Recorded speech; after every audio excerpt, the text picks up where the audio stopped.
Hi, this is Jason from Horrific Nightmares. Welcome back to another Bayview review. Today, we're going to be talking about Vortex, the Dawn of Sovereignty. But before I get into my review, I wanted to take the time to thank Bayview for sending me this copy to review. They have an awesome company. They have pretty much something to fit everyone's taste. I'm going to put the links to their YouTube channel, their official website, and their Facebook page in the description box below. Definitely check them out. And don't forget, those of you who have Roku, Bayview Entertainment is now on Roku. Just type in Bayview Films. Vortex is a 2021 film which runs approximately 71 minutes and is directed by Michael Rossier. He didn't have anything to his credit. Now this stars Michael Rossier as Scythe, Circe Rossier as Serena, and Emily Rossier as Serena's mom. Now this is a French film, and it was done for 10,000 euros, I believe, which translates into $11,474.25 in American dollars. This movie is something else. I kind of wasn't expecting it to be as well done as it was. I love science fiction. I love science fiction almost as much as horror, and I love it when the two are mixed. Now, this definitely has a little tint of horror in it, but it is mostly just science fiction. Now, the story in a nutshell is you have Serena, who is trying to develop glasses that her father had originally worked on. She is with her mom now, and she's trying to fine-tune these glasses that pick up vortex. Now, these vortex allow you to travel back and forth in time and to different places. And that's where her adventure kind of begins. When her mom and her are under attack, she uses the glasses, finds a vortex, and kind of accidentally leaves her mom behind in order to try to find the evil people that are keeping tabs on these people that can use the vortexes. It's kind of the easiest way to describe it. It's almost like a police state.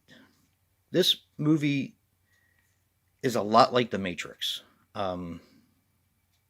Very inspired by The Matrix. Even I was watching a little bit of the director's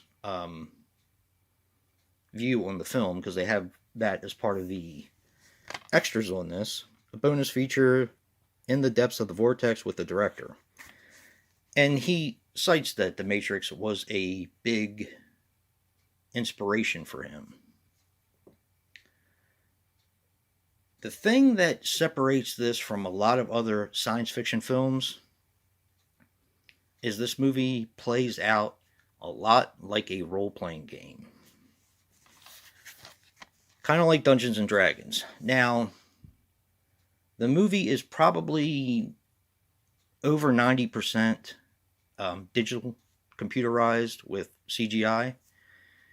And with the money that they had, he did as well as he could. I mean, he cites that he invested a lot of years and a lot of his own money into this project. And for that, it is purely a passion project, and I have a lot of respect for that. So he used the best of what he had for what money he had in order to put into it. But back to the role-playing aspect, I thought it was very interesting, because as you meet these different characters of this science fiction world, when they are introduced, they have their stats underneath of their name. Like as a new character comes walking into the frame, it puts their name, and then underneath of it, it puts their different objectives, what they do well, and it has the dice roll plus this plus that. It's very interesting and a very neat way to do it. because this could very well be turned into a role-playing game, a digital computerized role-playing game, kind of like a video game. And that's kind of what it reminded me of for the most part. The cast is very limited, but you do have these CGI characters all throughout it, like monsters and stuff that you would see kind of in the Star Wars films. Different races, different breeds.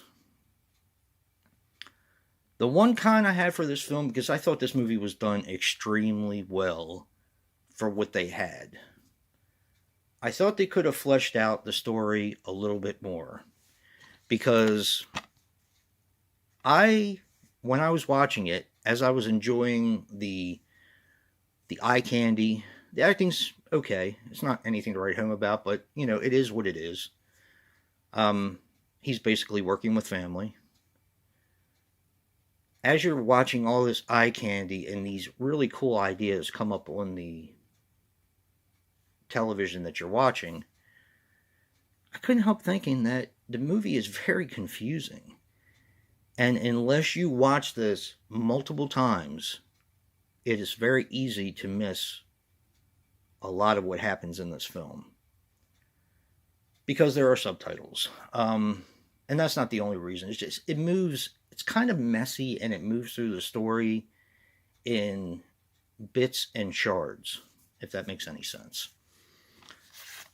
I would be very interested in seeing what else this director could come up with, because I thought he did a fantastic job on this. Like I said, the only thing that I didn't particularly care for was how the story wasn't fleshed out. It was a little bit confusing, because it is a very short film.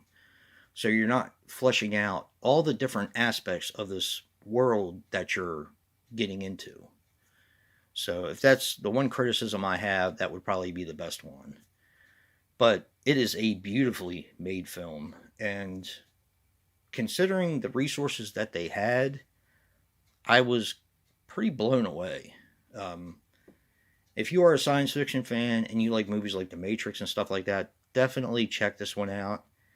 I don't think you'll be sorry. Like I said, the story was a little wonky for me, but other than that, it is a really well-made film. Another special thank you to Bayview, and if you like what you see in here, hit that like button and subscribe. And until next time, peace.